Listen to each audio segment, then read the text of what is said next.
Hello दोस्तों, नमस्कार। कैसे हैं आप सब? मैं सोनू यादव और आप देख रहे हैं एडी प्रो, यानी कि आपका अपना चैनल।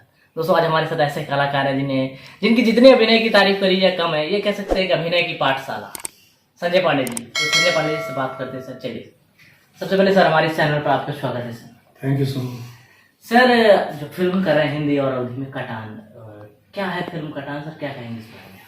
फिल्म की वैसे कहानी के बारे में तो नहीं बताऊंगा, लेकिन हाँ, एक ऐसा सब्जेक्ट है जिसको आज तक न भोजपुरी वालों ने टच किया न हिंदी वालों ने टच किया है। बहुत डिफरेंट सब्जेक्ट है, मगर ये पब्लिक का, आम पब्लिक का सब्जेक्ट है, मास का सब्जेक्ट है।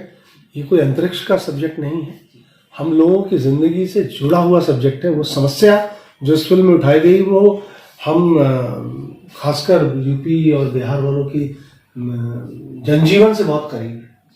सर क्या है, मतलब कि ये सामाजिक फिल्म कह सकते हैं, हम इसको सामाजिक फिल्म कह सकते हैं। सामाजिक, हाँ, एक सामाजिक समस्या पे ही फिल्म है। सर किरदार के बारे में क्या कुछ थोड़ा सा बता सकते हैं? मैं इसमें हूँ, मुख्य भूमिका में हूँ, और उसके साथ जो त्रासदी होती है, सारा जो कष्ट वो झेलता है, उसकी एक जर्नी है, इंसाफ की जर्नी।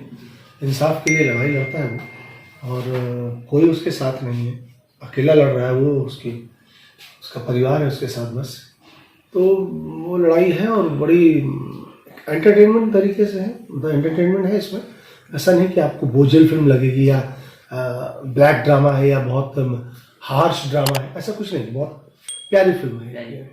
सर अवधि में है और इसके साथ डायलॉग भी अवधि में है, तो सर कैसा अभी आपको लग रहा है? क्योंकि शायद अवधि आपने नहीं किया अभी। एक्चुअली अवधि और भोजपुरी ऐसा कोई मतलब बंगला और तमिल नहीं है कि दो अलग भाषाएं हैं। थोड़ी कुछ चीज़ें अलग हैं, थोड़ी सी तकलीफ तो हो रही है, क्योंकि मैं लाइफ में पहली बार अवधि बोल रहा हूँ। अवधि इसके पहले हिंदी फिल्मों में बोली गई, गंगा जमुना में, लगान में, और बहुत सारी फिल्मों में अवधि बोली गई है। तो उन फिल्मों से भी हमें थोड़ा सा एक आसानी हुई देखकर, प्लस हमारे जो डायलॉग्स लिखे जिन्होंने धर्मेंद्र जी को सेट किए थे, तो उन्होंने बहुत हेल्प करी उसमें।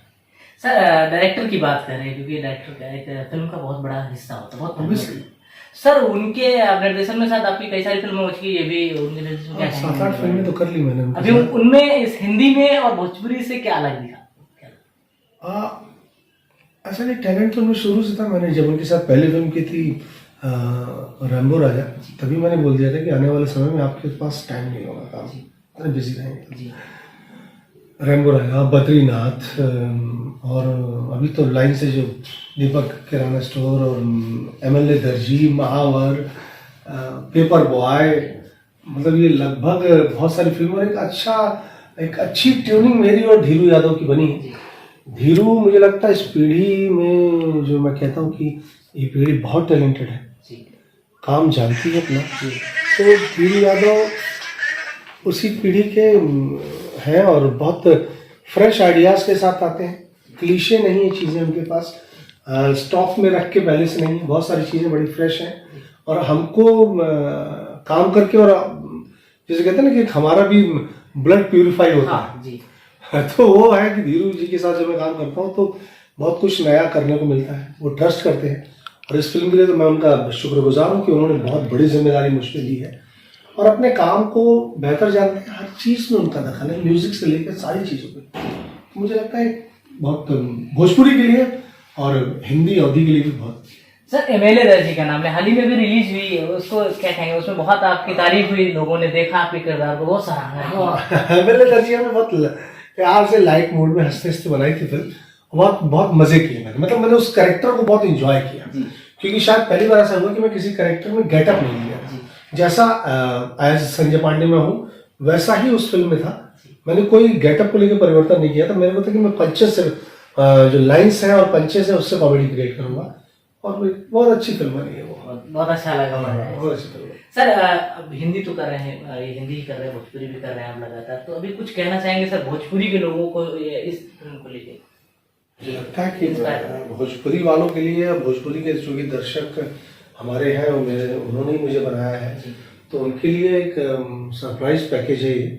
फिल्म जब आएगी तो उन्हें लगेगा, हम जब बात करते हैं सिनेमा को अपग्रेड करने की, तो ये हिंदी और अवधि तो चूंकि भोजपुरी से करीबी है, तो बहुत अपग्रेड करेगा ये सिनेमा।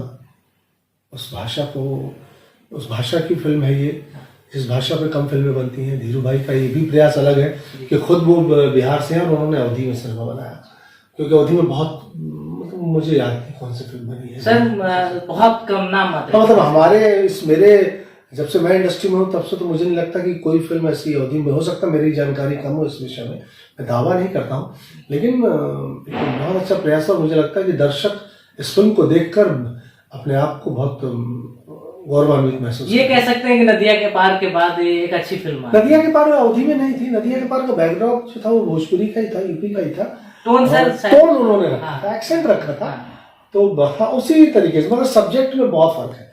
वो एकदम पारिवारिक सब्जेक्ट था, ये सोशल इश्यूज पे फिल्म है। Sir thank you sir so much, बहुत बहुत धन्यवाद सर, आपने टाइम दिया।